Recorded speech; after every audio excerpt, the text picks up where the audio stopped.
ಕಾಸ್ಗತೇಶ್ವರ ಪುಣ್ಯಭೂಮಿಯಲ್ಲಿ ದಲಿತರು ಅನಾಥರು. ತಾಳಿಕೋಟಿ ಸವರ್ಣೀಯರ ಕುತಂತ್ರಕ್ಕೆ ಶೂದ್ರರಲ್ಲೇ ಬೆಂಕಿ ಹೊತ್ತಿಸಿದ್ದಾರೆ. ತಮ್ಮ ರಾಜಕೀಯದ ಕರಾಳ ನಾಲಿಗೆ ಚಾಚಿದ ಪರಿಣಾಮ 23 ದಲಿತ ಕೋಮಿಗೆ ಸೇರಿದ ಸಮಗಾರ ಉರ್ಫ್ ಚಮ್ಮಾರ ಕೋಮಿಗೆ ಸೇರಿದ ಕುಟುಂಬಗಳು ಬೀದಿಗೆ ಬಿದ್ದಿವೆ. ಇಲ್ಲಿ ಸವರ್ಣೀಯರ ಮೋಜು ನೋಡುತ್ತಿದ್ದಾರೆ.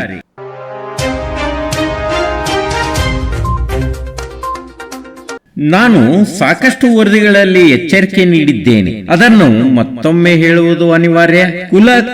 ಕುಲವೆಂದು ಬಡಿದಾಡದಿರಿ, ನಿಮ್ಮ ಕುಲದ ನೆಲೆಯೇನಾದರೂ ಬಲ್ಲಿರ ಎಂದು ದಾಸರು. ಜಾತಿ ವಿಜಾತಿ ಎನ್ನಬೇಡ, ದೇವನೊಲಿದಾತನೇ ಜಾತ ಎಂದು ಸರ್ವಜ್ಞ ಮೂರ್ತಿಗಳು ಎಷ್ಟೋ ಶತಮಾನಗಳಾಚೆ ಎಚ್ಚರಿಕೆ ನೀಡಿದರು. ಇಂದು ಜಾತಿಯ ಕಾಳಗಾದ ಬೆಂಕಿ ಉಗುಳಿದ ವಿದ್ಯಾವಂತ SP ಕಟ್ಟಿಮನಿ ಶೂದ್ರ ಕುಟುಂಬದಲ್ಲಿ ಜನಿಸಿದವನು. ತನ್ನ ರಾಜಕೀಯ ಸ್ವಾರ್ಥಕ್ಕಾಗಿ ಬಾಬಾ ಸಾಹೇಬರ ಫೋಟೋ ವಿಷಯಕ್ಕೆ ಶೂದ್ರ ಕೋಮಿಗೆ ಸೇರಿದ ಸಮಗಾರರನ್ನು ತುಳಿಯುತ್ತಿರುವುದು ವಿಷಾದನೀಯ ಹಾಗೂ ಖಂಡನೀಯ.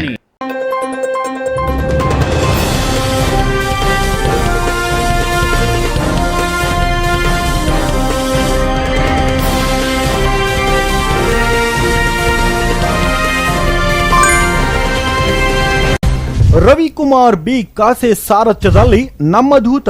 60ಕ್ಕೆ ಅರಳು ಮರಳು ಎಂದು ನಮ್ಮ ಹಿರಿಯರು ಹೇಳಿದ ಮಾತು ಸುಳ್ಳಲ್ಲ. ಸರ್ಕಾರ 60 ವಯಸ್ಸು ತಲುಪುತ್ತಿದ್ದಂತೆ ಸರ್ಕಾರದ ಅಧಿಕಾರಿಗಳಿಗೆ ವಯೋನಿವೃತ್ತಿ ನೀಡಿ ಮನೆಗೆ ಕಳಿಸುತ್ತದೆ. ಸರ್ಕಾರಕ್ಕೂ ಗೊತ್ತು 60ರ ನಂತರ ಎಡವಟ್ಟು ಮಾಡುತ್ತವೆ ಎಂದು. ತಾಳಿಕೋಟೆಯ ಪುರಸಭೆ ಸದಸ್ಯ ಪತಿರಾಯ ಹೆಂಡತಿಯ ಸೆರಗು ಹಿಡಿದುಕೊಂಡು ತನ್ನ ರಾಜಕೀಯ ಸ್ವಾರ್ಥಕ್ಕಾಗಿ ಸವರ್ಣೀಯರ ಜೊತೆಗೂಡಿ ದಲಿತ ಸಮುದಾಯವನ್ನೇ ಹತ್ತಿಕ್ಕುವ ಕೆಲಸ ಮಾಡಲು ಮುಂದಾಗಿದ್ದಾನೆ.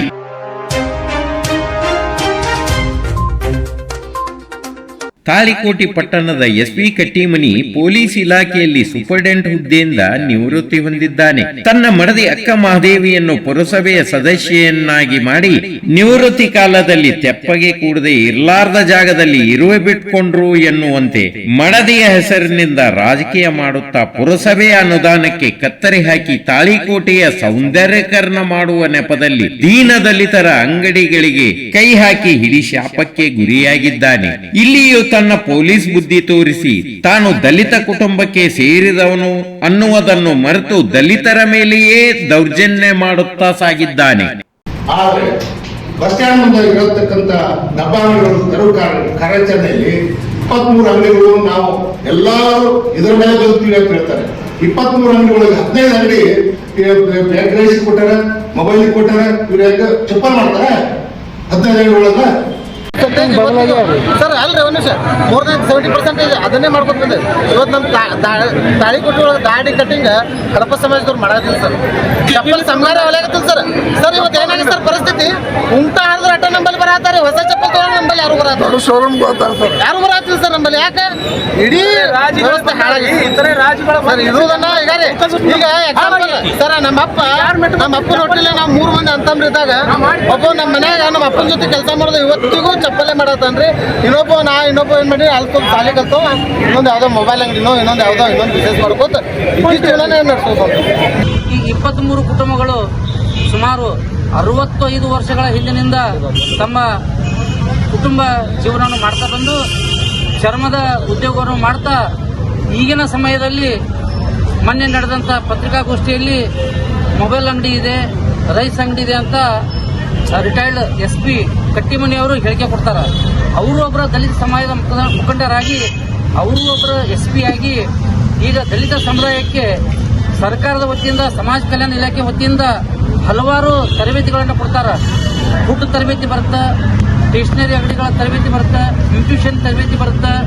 ಆನಂತರ ಈ ಮೊಬೈಲ್ ರಿಪೇರಿ ಮಾಡುವಂತಾಗಿರ್ಬೋದು, ಎಲೆಕ್ಟ್ರಿಕಲ್ ಸಾಮಾನು ಮಾಡುವಂಥದ್ದಾಗಿರ್ಬೋದು, ಇವು ಎಲ್ಲ ತರಬೇತಿಗಳನ್ನು ನೀಡಿ ಸಮಾಜ ಕಲ್ಯಾಣ ಇಲಾಖೆಯೇ ನಮ್ಮ SC ಜನಾಂಗಕ್ಕೆ ಅವರು ಪ್ರೋತ್ಸಾಹ ಧನವನ್ನು ಮತ್ತು ಸಬ್ಸಿಡಿ ಧನವನ್ನು ಕೊಡ್ತಾರೆ.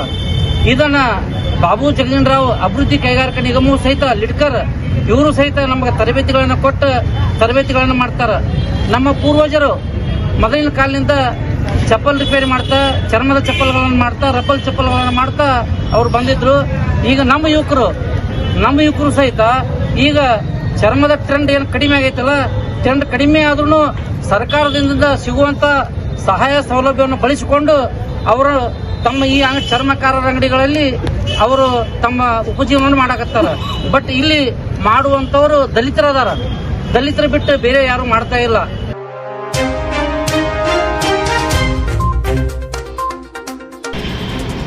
ಮತ್ತೆ ಇವರು ಅಂಬೇಡ್ಕರ್ ಫೋಟೋ ಎಂದು ಇಡಲಾರ್ದವರು ಅಂಬೇಡ್ಕರ್ ಫೋಟೋ ಇಡ್ತಾರೆ.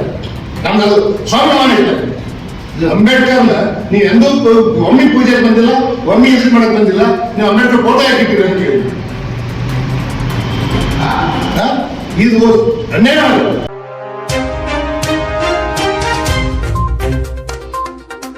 Mister SB. ಕಟ್ಟಿಮನಿ, ನೀನು ವಿದ್ಯಾವಂತನ ಅಥವಾ ಪ್ರಜ್ಞಾವಂತ ನಾಗರಿಕನ ಒಂದು ತಿಳಿಯದು. ನಿನ್ನ ಈ ಮಾತು ಕೇಳಿ ಪ್ರಜ್ಞಾವಂತ ನಾಗರಿಕರು ನಗಬಾರದ ಜಾಗದಿಂದ ನಗುವಂತಾಗಿದೆ. ಡಾಕ್ಟರ್ ಬಾಬಾ ಸಾಹೇಬ್ ಅಂಬೇಡ್ಕರ್ ಅವರು ಯಾವ ಸಮುದಾಯದ ಸೊತ್ತಲ್ಲ. ಇಂದು ನೀನು ನಾನು ರಸ್ತೆಯಲ್ಲಿ ತಿರುಗಬೇಕಾದರೆ ಹಿಂದೆ ಕಸಬರಿಗೆ ಮುಂದೆ ಉಗುಳ ಡಬ್ಬಿ ಕಟ್ಟಿಕೊಂಡಿರಬೇಕಿತ್ತು. ನೆನಪಿರಲಿ, ನಿನ್ನ ಕುಟುಂಬದ ರಾಜಕೀಯದ ತೆವಲಿಗೆ ಅಂತಹ ಮಹಾನ್ ವ್ಯಕ್ತಿಯ ಫೋಟೋ ಯಾಕೆ ಹಾಕಿದ್ದಾರೆ ಎಂದು ಪ್ರಶ್ನೆ ಮಾಡುವುದು ಮುಠಾಳತನ. ಡಾಕ್ಟರ್ ಬಾಬಾ ಸಾಹೇಬ್ ಅಂಬೇಡ್ಕರ್ ಅವರು ಭಾರತ ದೇಶದ ಆಸ್ತಿ ಎನ್ನುವುದು ಸುಳ್ಳಲ್ಲ. ನಾನು ಇದನ್ನು ಕಂಡೇ 60ಕ್ಕೆ ಅಳ್ಳು ಮಳ್ಳು ಎಂದು ಹೇಳಿದ್ದು. ಪೊಲೀಸ್ ಇಲಾಖೆಯನ್ನು ಹಾಳು ಹಂಪೆಯನ್ನಾಗಿಸಿದ ಈ ನಿವೃತ್ತ ಪೊಲೀಸ್ ಸೂಪರಿಂಟೆಂಡೆಂಟ್ ಸೈದಪ್ಪ ಕಟ್ಟಿಮನಿ ತನ್ನ ಹೆಂಡತಿ ಪುರಸಭೆ ಸದಸ್ಯೆಯಾಗಿದ್ದಾಳೆ. ಈ 23 ದಲಿತ ಕುಟುಂಬಗಳ ಅಂಗಡಿ ಮುಗ್ಗಟ್ಟುಗಳನ್ನು ಕಿತ್ತಿಸುವಲ್ಲಿ ಪಾಲುದಾರಳು ಎಂದು ಅರಿತು ಇಲ್ಲಿನ ಪುರಸಭೆ ಭ್ರಷ್ಟಗುಳಿ ಮೋಹನ್ ಜಾಧವ್ ಉಚ್ಚ ನ್ಯಾಯಾಲಯದ ಆದೇಶವನ್ನು ಧಿಕ್ಕರಿಸಿದ್ದಾನೆ. ತಾಳಿಕೋಟೆಯ ಪುರಸಭೆಯ 23 ಸದಸ್ಯರಲ್ಲಿ ತನ್ನ ಹೆಂಡತಿಯು ಪಾಲುದಾರಳು ಕಂಟೆಂಪ್ಟ್ ಆಫ್ ಕೋರ್ಟ್ ಆಗಿದೆ. ಅದಕ್ಕೆ ಈ ಪ್ರಕರಣವನ್ನು ತಿರುಚಲು ಯತ್ನ ಮಾಡಿದ್ದಾನೆ. ಹೇಳಿ ಕೇಳಿ, ನಿವೃತ್ತ ಪೊಲೀಸ್ ಅಧಿಕಾರಿ ಅಲ್ವಾ? ಎಸ್.ಬಿ. ಕಟ್ಟಿಮನಿ ತಾಳಿಕೋಟೆ ಪೊಲೀಸ್ ಠಾಣೆಯಲ್ಲಿ ತನ್ನ ಅಧಿಕಾರವನ್ನು ದುರುಪಯೋಗ ಮಾಡಿಕೊಂಡು ಬೀದಿಗೆ ಬಿದ್ದ ಕುಟುಂಬಗಳ ಫಿರ್ಯಾದಿ ದಾಖಲೆ ಆಗದಂತೆ ನೋಡಿಕೊಂಡು ತಮ್ಮ ಸಮುದಾಯಕ್ಕೆ ತಪ್ಪು ಸಂದೇಶ ರವಾನೆ ಮಾಡಿ ಒಕ್ಕಲೆಬ್ಬಿಸಿದ್ದಾನೆ. ಈ ಮನುಷ್ಯ ತನ್ನ ರಾಜಕೀಯದ ಲಾಭಕ್ಕೆ ಡಾಕ್ಟರ್ ಬಾಬಾ ಸಾಹೇಬರ ಫೋಟೋ ಇಟ್ಟುಕೊಂಡು ಚಮ್ಮಾರರು ಅನ್ಯಾಯ ಮಾಡಿದ್ದಾರೆ ಎಂದು ಹೇಳಿಕೆಗಳನ್ನು ನೀಡಿ ಸಮಾಜದ ಸ್ವಾಸ್ಥ್ಯವನ್ನು ಹಾಳು ಮಾಡಿ ತಾಳಿಕೋಟೆಯ ಕಾನೂನು ಸುವ್ಯವಸ್ಥೆ ಹದಗೆಡುವ ವಿಷಬೀಜ ಬಿತ್ತುವ ಹುನ್ನಾರು ನಡೆಸಿದ ಈ ಎಸ್.ಬಿ. ಕಟ್ಟಿಮನಿಯ ಮೇಲೆ ತಾಲೂಕು ಆಡಳಿತ ಅಥವಾ ಪೊಲೀಸ್ ಇಲಾಖೆ ಸುಮೋಟೋ ಪ್ರಕರಣ ದಾಖಲಿಸಿಕೊಂಡು ನೊಂದು ಬೆಂದ ಬೀದಿಗೆ ಬಿದ್ದಿರುವ ಬಡ 23 ಕುಟುಂಬಗಳಿಗೆ ಸರ್ಕಾರ ನ್ಯಾಯ ಒದಗಿಸಬೇಕು.